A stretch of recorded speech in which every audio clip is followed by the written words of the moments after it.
Today, we're going to dive into the absolutely incredible life of a man who journeyed from the quiet hermitages of India all the way to the noisy, bustling cities of America. He carried with him a message that would literally change millions of lives. This is the story of Paramhansa Yogananda, a true spiritual game-changer for our modern world. So, our story kicks off not with some big event, but with a question. As just a young boy in India, Yogananda was obsessed with this simple but incredibly deep inquiry. And look, this wasn't just some random thought a kid has. This was the very first whisper of a spiritual quest that would end up defining his entire existence. And this is the man himself. You know, it's so easy to forget that while the word yoga is everywhere today, a century ago in the West, it was basically a total mystery. Well, Yogananda was the one who came and unlocked that mystery for a huge part of the world. All right, so every great hero's journey has a beginning, right? A call to adventure.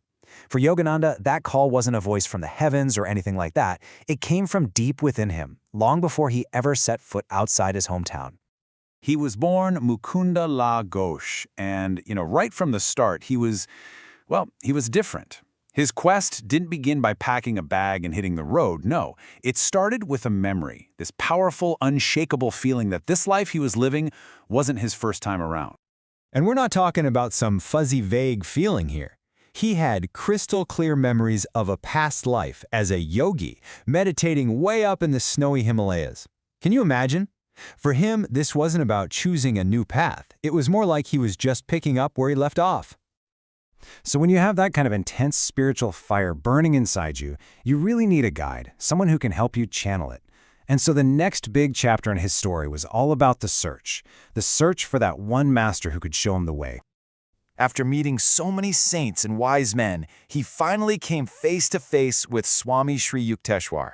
And in that moment, it was just instant recognition, a connection that felt ancient. The long search was finally over. But the real training? Oh, that was just about to begin. This quote from his guru, Sri Yukteswar, just says it all, doesn't it? His teaching wasn't about fancy ceremonies outside. It was about this urgent journey you take inside yourself. Maya is just the word for all the cosmic illusion, all the stuff that distracts us. His message was simple. The world is full of noise, but the only real home, the only real safety, is within. The training was, and this is Yogananda's own word for it, drastic. And you can see why. We're talking boot camp for the soul here. Sri Yukteswar was tough. He was like a sculptor, just chiseling away at his disciple's ego, teaching him not just how to meditate, but how to make every single thought and action align with something bigger. It was a complete and total transformation. Okay, so after years of this super intense training, a new call comes. But this time, it's for a mission that had actually been predicted a long, long time ago. A journey that was going to take him clear across the planet. Now get this. This whole trip to America, it wasn't just his idea. It was actually part of a much bigger, divine plan. The legendary master, Babaji, from this incredible lineage of gurus, had apparently set the whole thing in motion, appearing to both Sri Yukteswar and Yogananda to give them the command. And so, in 1920, it happens. Yogananda gets on a boat and sets sail for America, leaving his entire world behind to follow this incredible call. So how does he just show up in America? Well, he actually had an official invitation to speak at a conference in Boston. And I love the topic they gave him, the science of religion. It was perfect because that's the key right there. He wasn't there to sell a new belief. He was there to offer a scientific method for having a spiritual experience. Which brings us to the absolute heart of his message, the incredible gift that he carried all the way from India to the world, the science of Kriya Yoga.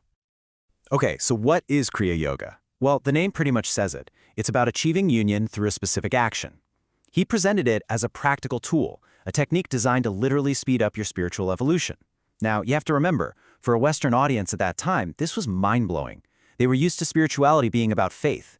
He comes along and says, no. Spirituality can be a science. You can get real, repeatable results.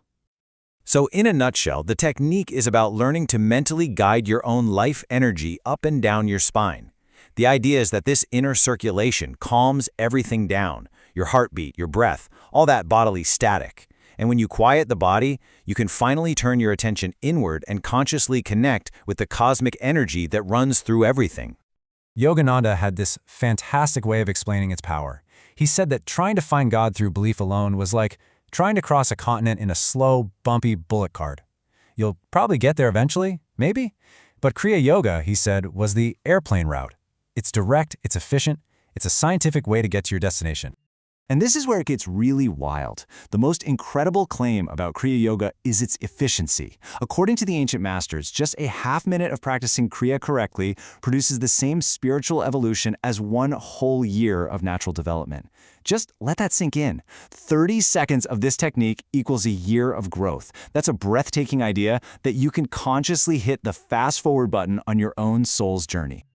Now, Yogananda was smart. He knew that just giving some lectures and writing a book wasn't going to be enough. He was a builder. He created institutions to make sure his teachings would last, creating a real, permanent bridge between East and West. And you can really see that physical bridge he built. He started back in India, creating a school that mixed spiritual ideals with modern education. And then he did the same in the West, establishing these centers, these homes, where anyone, and I mean anyone, no matter their background, could come and learn this ancient science. And maybe the most perfect summary of his entire life's work actually comes from this final piece of advice his guru gave him. Forget you were born a Hindu and don't be an American. Be your true self, a child of God. I mean, it's so powerful, right? He's saying, don't get stuck on the labels. His goal was never to convert people. It was just to help every person realize their own true, universal identity. And so, we end up right back where we started, with a question. Think about it. Pretty much every major scripture in the world says the same thing. We are not just these corruptible bodies, we are living souls. Yogananda's entire life was an answer to that. He said, that's not just something you have to take on faith.